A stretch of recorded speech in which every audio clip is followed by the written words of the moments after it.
We're here at Sara and Beth Gifts on Prince Street in Georgetown, 1003 Prince Street to be exact. And we're going to talk with former Senator Bill Doar in just a couple of minutes about a book he has written, one of the many he's written. But first, we're going to talk with his daughter, Beth Ness. Hello, Miss Beth. How are you? I'm well this morning. Now, Scott. tell us about your story. You've been at this location since September, right? Right. We moved here from the medicine shop pharmacy that my husband Philip and I owned for 25 years. We sold it last summer and moved here and reopened at this new location September the 29th, and it's going strong. And tell us what you can find here. Well, we have all kinds of wonderful things. We have, gifts, of course, is our number one thing. We have fashion items, home decor, designer jewelry, and we are doing a full bridal registry, which is going strong. Right now we have 10 active brides, and so we're excited to offer that to Georgetown. We have not had bridal registry services in Georgetown since Darden Jewelers closed. I'm not sure how many years ago that was, but that's where I was registered 33 years ago. So I think it's something Georgetown really wants and needs, and I'm getting a fabulous response to it. Now, we're going to talk to your dad. Now, if anybody who's been in Georgetown more than 10 minutes knows who he is. But tell me about, from my daughter's perspective, who William Doar is. Well, Dad, in my opinion, is one of the greats. I think he's one of the finest men in town. He's 86 years old. He's still riding his bike or jogging or walking around town and taking good care of himself. He's always friendly and just a fine man, and I'm proud that he's my dad. And now we're going to talk to not only the dad, but the author and the former senator, William Doar. Good morning, sir. How are you? I'm just fine, and I would like to thank Beth for that introduction. She said it just like I coached her to say it. Now, let me ask you this. It's been quite a while since you've been in the Senate, but people still call you Senator Doar. Do you get tired of that? No, I think a lot of times, once a senator, always a senator. I thoroughly enjoyed my political career, but I'm frankly, the way the situation is now, both in mainly in Washington, but in the country as a whole, I'm sort of glad to be out of all the turmoil. You're an author. You've got 5 books yes, to your name right now. I started out, I wrote one big book here. I think you've got them here. I wrote The Magic of Pauley's Island, which is a great place, and we'll be moving there shortly for the summer.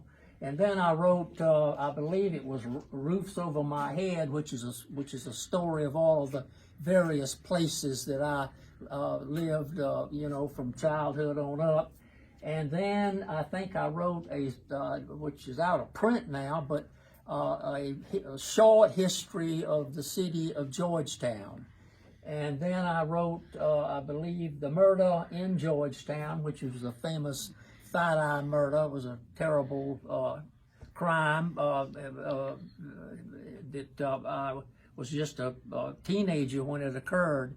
And then the letters from Iwo Jima.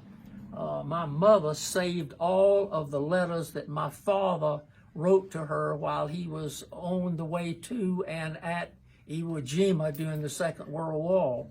And I took excerpts from a lot of those letters and wrote that book, and that is the last one that I've written. I was sort of working on another one, but I've been kind of lazy, and I haven't gotten too far with it. No, we're here to talk about the one that's now been reprinted, A Murder in Georgetown. Yes. And that's the one that you're kind of pushing right now.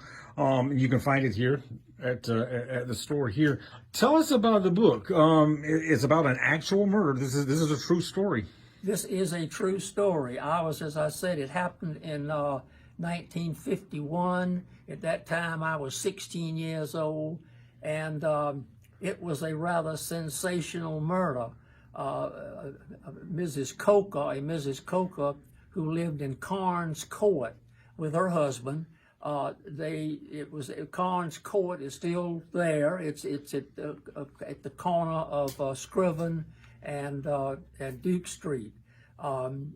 This all occurred within the historic district. It all occurred right there on Scriven Street. She had been to the Strand Theater and was walking back. It was about 8:30 or 9 o'clock at night, and she walked right by the old courthouse, which was then the courthouse, and then at the next block where it was the county jail, and she walked right by that, and then there was a field between Mr. Thompson's house, Shep Thompson's house, and the house on the corner. There was a little field in there, and that's where she was attacked.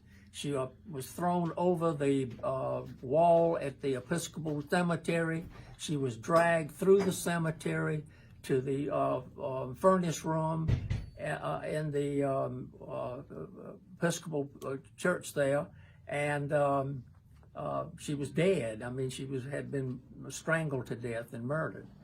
And it took them about a week to locate Fat Eye Waitus, and they arrested him for this murder, and he was ultimately tried twice and ultimately put in the electric chair. Wow.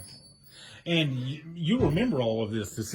How much of this is from memory? How much of it's from documentation you had to research? Okay, I do remember it. I had lost sight of a number of the details.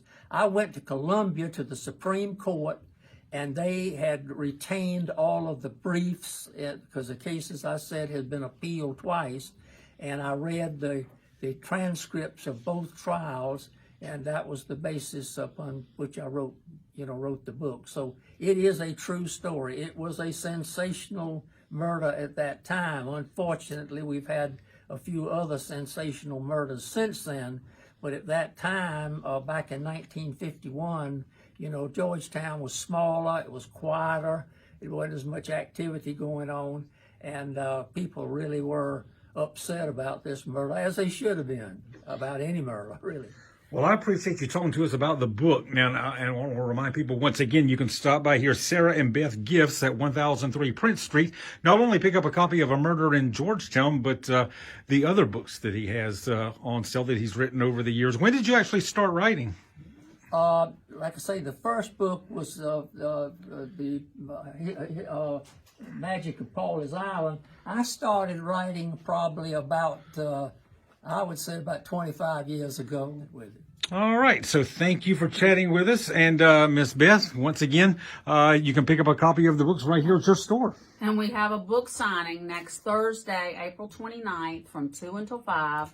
And Dad will be here to sign the book. So come by and see us. We'll have a sip and shop, some snacks and things. So come by and see us.